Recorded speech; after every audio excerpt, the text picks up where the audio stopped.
Hola, mi nombre es Diego Vanegas. En esta presentación voy a explicar los protocolos radiográficos del tórax y la reja costal, incluyendo proyecciones estándar y adicionales.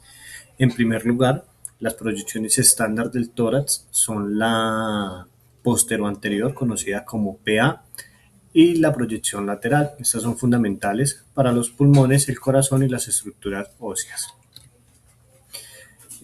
Bueno, este es el formato que estamos utilizando, donde aparece el nombre completo de la radiografía de tórax PA.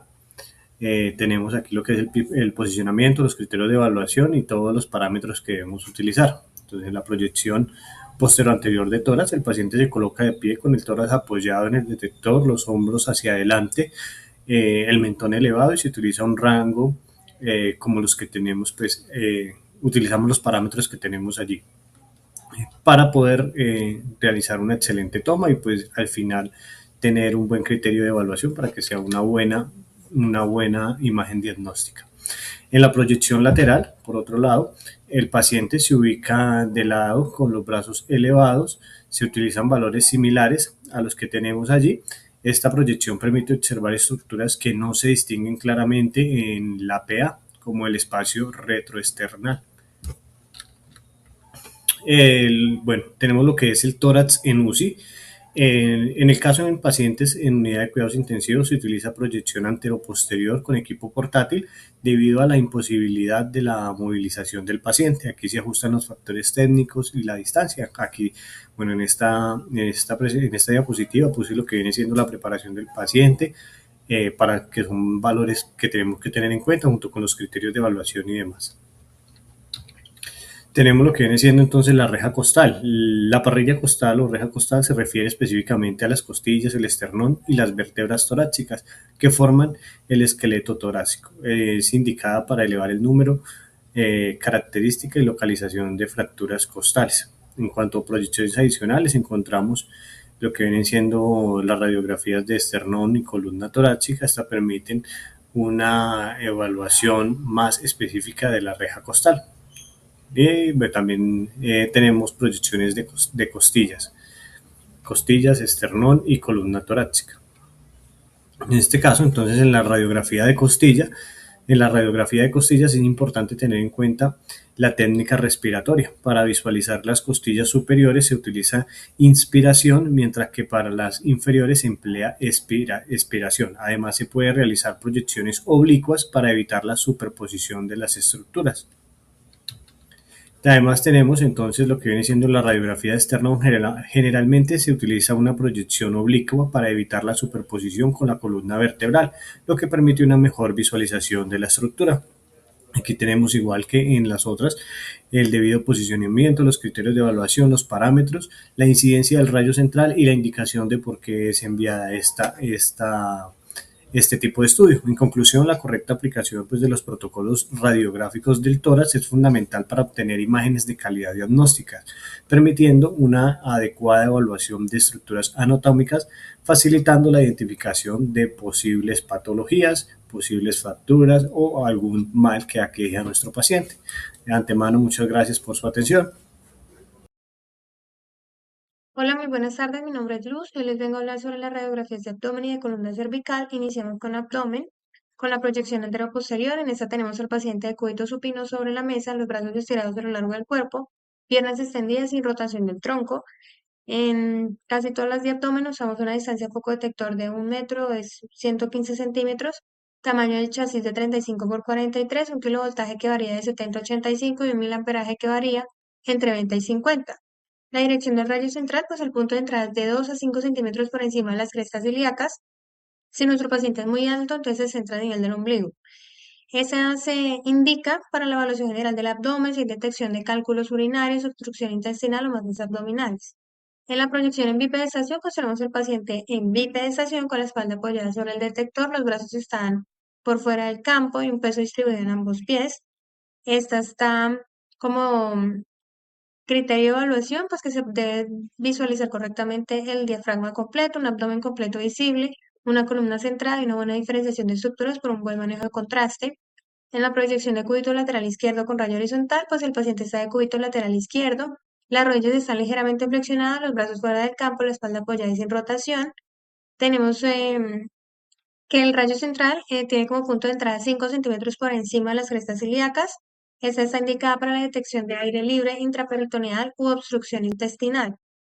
Iniciamos con radiografías de columna cervical. En esta tenemos la AP, en la cual el paciente está en bipedestación en el decúbito supino, el mentón está ligeramente elevado para evitar una superposición con la mandíbula. La cabeza está sobre el buque y brazos estirados hacia el suelo. El rayo central está angulado de 15 a 20 grados cefálica y como punto de entrada pues lo tenemos a nivel de C4. Este está indicado para evaluar traumatismos cervicales, procesos degenerativos, anomalías congénitas o con un seguimiento posquirúrgico. En la proyección lateral, nuestro paciente está en bipedestación o decúbito lateral, los hombros están deprimidos porque él está sosteniendo un peso muy ligero, tenemos el mentón ligeramente elevado para evitar una superposición con la mandíbula. Esta se utiliza para evaluar traumatismos cervicales, estudio de espondilitis cervical, una valoración de la alineación vertebral. Como criterio de evaluación tenemos que debemos ver claramente las vértebras desde C1 hasta la unión de C7 con T1, espacios intervertebrales abiertos, los hombros no deben superponer a la C7 y a la T1, una buena densidad y contraste. En las proyecciones oblicuas anteriores, nuestro paciente está en bipedestación, el cuerpo está rotado en 45 grados, con mentón ligeramente elevado. Este se utiliza para evaluar los forámenes intervertebrales por sospecha de una compresión radicular. En la proyección transoral, nuestro paciente está en bipedestación o en decúbito. La parte posterior de la cabeza está apoyada sobre el buque mural con el cuello y cabeza erguidos, la boca abierta al máximo. Se alinea la línea de los incisivos superiores con la base del cráneo y evitamos la rotación de la cabeza. Este pues nos ayuda a evaluar las vértebras C1 y C2 con sospecha de fracturas en el odontoides. Pues obviamente debe verse completamente el odontoides, los dientes y la base del cráneo no pueden superponer al odontoides.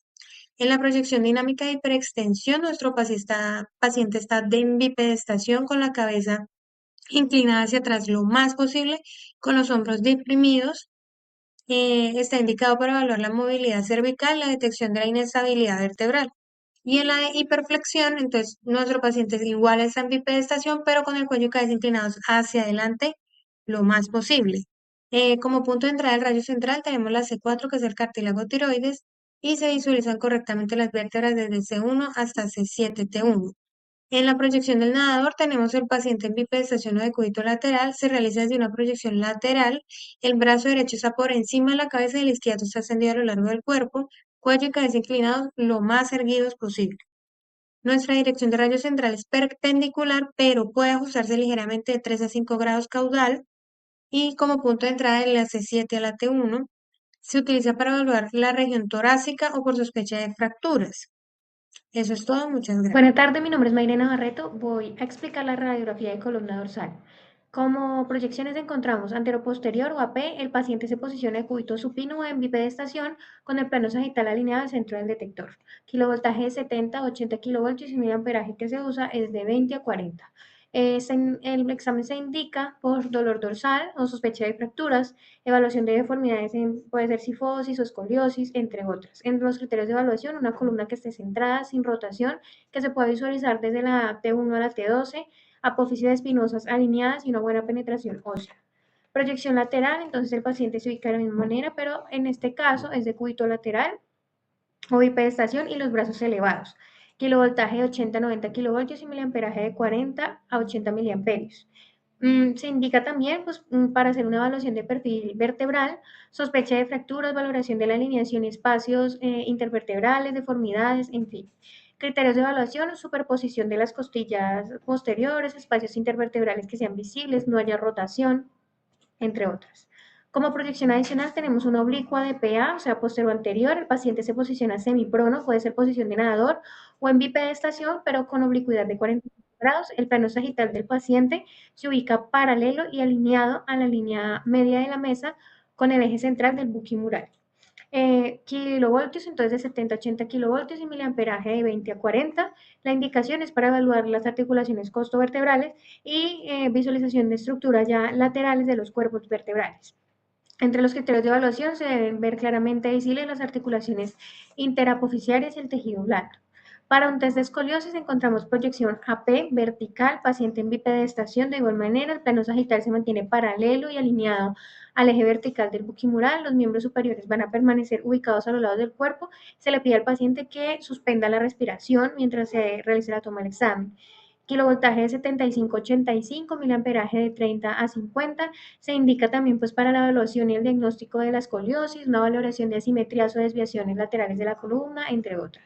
Criterios de evaluación, entonces es necesario que se pueda visualizar claramente en conjunto de la columna lumbar y dorsal, desde la unión de la L5 a la S1 hasta el límite superior incluido en el chasis. La región lumbar debe estar centrada en el chasis y se debe evidenciar adecuadamente el tejido blando. Como proyección lateral vertical, entonces un paciente que se encuentra en bipedestación en posición lateral al buquimural con brazos extendidos, pueden ser flexionados hacia adelante o apoyados con las rodillas extendidas, su peso distribuido de forma uniforme y mantener una postura natural sin corregir la curvatura. Kilovoltaje de 85 a 100 kilovoltios, miliamperaje de 20 a 50. Con esto, pues, se indica para la evaluación de las curvaturas fisiológicas, hiposis dorsal y la lordosis lumbar, valoración del equilibrio sagital que hay de la columna vertebral o un complemento a los estudios de AP en escoliosis. Los criterios de evaluación, pues, que se pueda visualizar la columna completa, cervical, dorsal y lumbar, si el estudio es total, una superposición adecuada de los cuerpos vertebrales sin que haya una rotación pues muy excesiva, en fin. Como último, en la proyección adicional, entonces una AP vertical con inclinación o bending. El paciente está en bipedestación o decúbito supino. El cuerpo del paciente se va a inclinar lateralmente máximo hacia el lado de interés, ya sea derecho o izquierdo. Los brazos elevados o apoyados para no superponer las estructuras. Kilovoltaje de 80 a 90, miliamperaje de 20 a 40 miliamperios. La indicación es para determinar si la curvatura de la escoliosis es flexible o es estructural, evaluar la corrección de la curva durante la inclinación, ya sea al lado derecho o izquierdo, apoyar de pronto la planificación quirúrgica o un tratamiento ortopédico que se vaya a realizar. Los criterios, pues observar la columna completa o el segmento que se necesita sin cortes, una evidencia clara de la inclinación lateral máxima, que no haya rotación, pues más allá de la que se solicita, y una visualización adecuada de los cuerpos vertebrales y los espacios intervertebrales. Muchísimas gracias.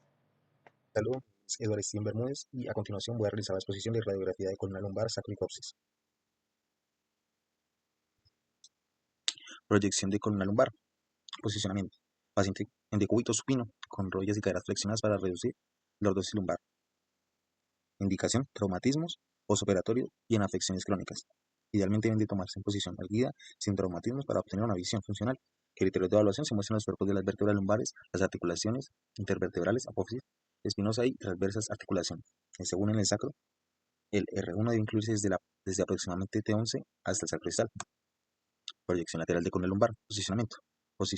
Decúbito lateral izquierdo, generalmente para reducir la superexposición cardíaca, o derecho. Las rodillas y caderas deben de estar flexionadas, con los brazos hacia adelante para estabilidad. Distancia foco 100 a 120, tamaño del chasis 35 por 43, kilovoltaje 85-95 y miliamperaje 30 a 80. Radio central dirigido a nivel de la cresta ilíaca. Por encima de ella para incluir la L1 y L4. Indicación: esta proyección muestra una vista ortogonal de la proyección antero-posterior y se utiliza en diversos contextos de diagnóstico por imagen como traumatismos, periodo de postoperatorio y afecciones crónicas. Criterios de evaluación: debe ser visible toda la columna lumbar con la visualización de las vértebras T11 y T12 en la parte superior del sacro y en la parte inferior. Proyección oblicua de columna lumbar. Posicionamiento: el paciente debe estar en decúbito supino,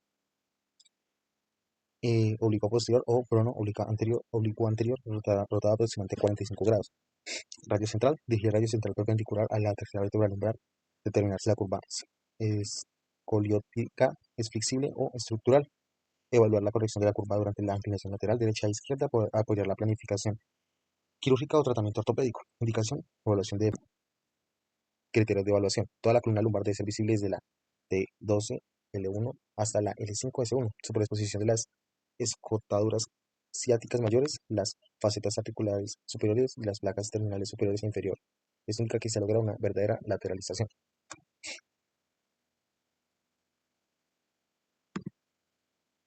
Proyección dinámica en hiperextensión de columna lumbar. Posicionamiento: bipedestación, flexionado la espalda hacia atrás. Distancia foco 100 a 120, tamaño del chasis 35 por 43, orientación vertical para incluir toda la curvatura, kilovoltaje 85-95, miliamperaje 20 a 40, radio central se dirige perpendicular al chasis, centrado a nivel de la L3, dos dedos por encima de las crestas ilíacas, maximizando la curvatura hacia atrás. Criterios de evaluación: visualizar desde pedo hacia sacro, espacios intervertebrales abiertos a posiciones menos aseadas con crestas ilíacas superexpuestas. Proyección dinámica y perflexión lumbar, posicionamiento y pedestación flexionada de la espalda hacia adelante. Indicación: evaluar la inestabilidad vertebral, especialmente en casos de espondilolistesis, deslizamiento de una vértebra sobre otra. Criterios de evaluación: debe incluirse desde el borde inferior de la última vértebra dorsal hasta el sacro. Radiografía de sacro y coxis. Proyección AP de sacro. Posicionamiento de cúbito supino con los brazos a los lados y piernas extendidas. Distancia foco 100 centímetros, tamaño del chasis 24 por 30, longitudinal. Radio central se angula de 15 a 20 grados en dirección cefálica, incidiendo aproximadamente 5 centímetros por encima de la sínfisis del pubis. Criterios de evaluación: todo el sacro debe ser visible desde la S1 hasta la S5. No se observa rotación del paciente, como lo demuestra la apariencia simétrica de las articulaciones sacroiliacas y las crestas ilíacas. Proyección lateral del sacro, posicionamiento de cúbito lateral izquierdo, derecho con la columna alineada, se flexionan caderas y rodillas para estabilidad, colocando un soporte entre las rodillas y mantener la pelvis perpendicular. Indicación: la proyección anteroposterior del sacro se utiliza para visualizar el sacro y sus articulaciones. Criterios de evaluación: la proyección lateral del sacro evalúa la integridad ósea y la alineación en perfil ideal para detectar fracturas o luxaciones. Proyección AP de coxis, posicionamiento de cúbito supino con las piernas extendidas para mejorar la alineación de la pelvis. Radio central en sí aproximadamente 5 centímetros por encima de la sínfisis púbica o a nivel de las espinas ilíacas anterosuperiores, utilizando un receptor de imagen. Indicación: evaluar traumatismos, caídas, impactos, sospecha de fracturas o luxaciones, dolor persistente en la base de la columna. Criterios de evaluación: una penetración adecuada de mostrar claramente la región de coxis. Proyección lateral de coxis. Posicionamiento: el paciente se encuentra en posición de cúbito lateral. El paciente puede colocarse en el cúbito lateral izquierdo o derecho según lo que resulte más cómodo. Distancia foco 100 de 100 a 110, tamaño del chasis 24 por 30, radio central perpendicular receptor de imagen. La vista lateral del sacro y coxis se utiliza para demostrar la región más distal de la columna vertebral en posición lateral. Indicación: esta proyección se utiliza habitualmente junto con la proyección anteroposterior o como proyección única según los protocolos del departamento.